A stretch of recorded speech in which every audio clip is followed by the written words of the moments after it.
Os 21 dias de jejum de Daniel. Hoje em dia, vivemos um tempo marcado por uma frieza espiritual e muitas vezes por uma espiritualidade superficial e sem o verdadeiro conhecimento da palavra de Deus. Naqueles dias, eu, Daniel, estive triste por 3 semanas. Alimento desejável não comi. Nem carne, nem vinho entraram na minha boca. Nem me ungi com óleo, até que se cumprisse as 3 semanas. Daniel estava longe de sua família e de sua terra. Mesmo assim, foi guiado pelos princípios que havia aprendido em um lar que temia ao Deus vivo. Diante das circunstâncias, não se deixou dominar pela pressão, pelo medo, pela insegurança ou pela tristeza. Permaneceu firme em suas convicções. O que fortalecia Daniel era sua comunhão com Deus. Era essa intimidade que sustentava suas emoções, guardava o seu coração e lhe dava segurança.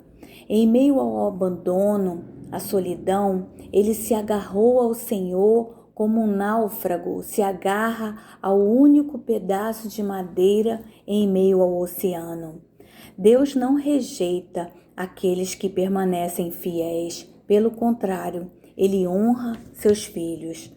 Já parou para pensar na situação daquele jovem?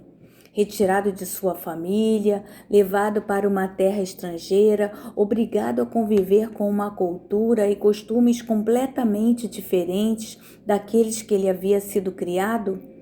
Ainda assim, Daniel permaneceu fiel. Hoje, infelizmente, vemos uma geração emocionalmente doente, que muitas vezes não suporta a pressão das dificuldades, pessoas aprisionadas em seus próprios pensamentos, como se estivessem acorrentadas, sem conseguir encontrar a liberdade.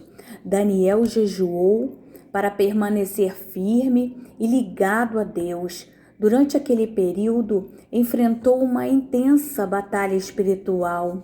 Naqueles dias, eu, Daniel, estive triste por 3 semanas.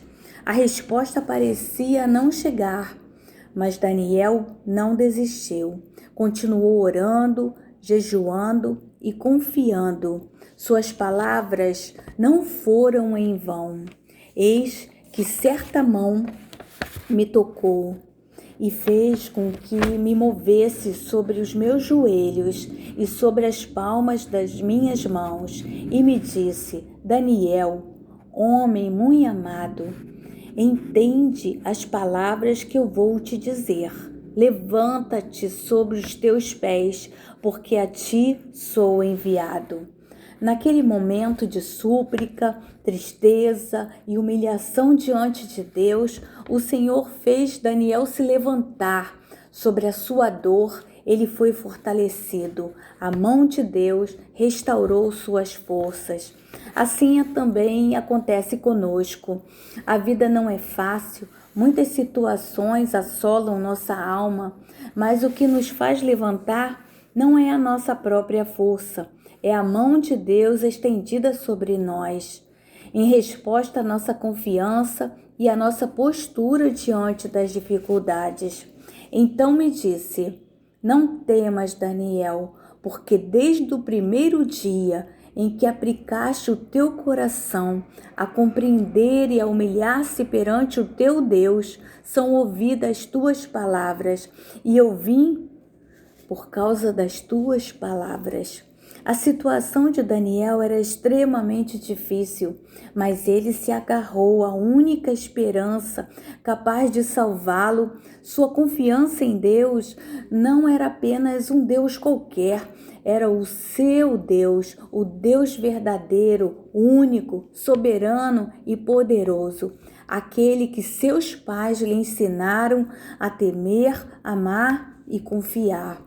Vemos hoje uma geração doente porque deixamos de ensinar talvez a verdadeira prioridade, a prioridade que é Deus. Mimamos, mas não ensinamos valores. Ensinamos que a prioridade é apenas a sua vida profissional. Demos tudo sem deixar faltar nada.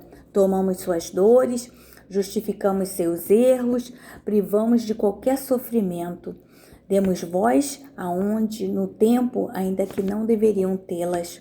Agora colhemos as consequências de uma geração que muitas vezes conhece seus direitos, mas não aprendeu a responsabilidade, disciplina e temer a Deus. Hoje ouvimos frases como: mas ele não quer, ele não gosta, fulano falou asperamente com ele. Isso pode causar problemas emocionais. Ele tem que ter voz, não podemos reprimi-lo. Será preciso um choque de realidade? Será preciso que a fonte seja retirada? Será, meu Deus? Quem sabe, com o rosto do pó, ainda haja esperança para salvar essa geração.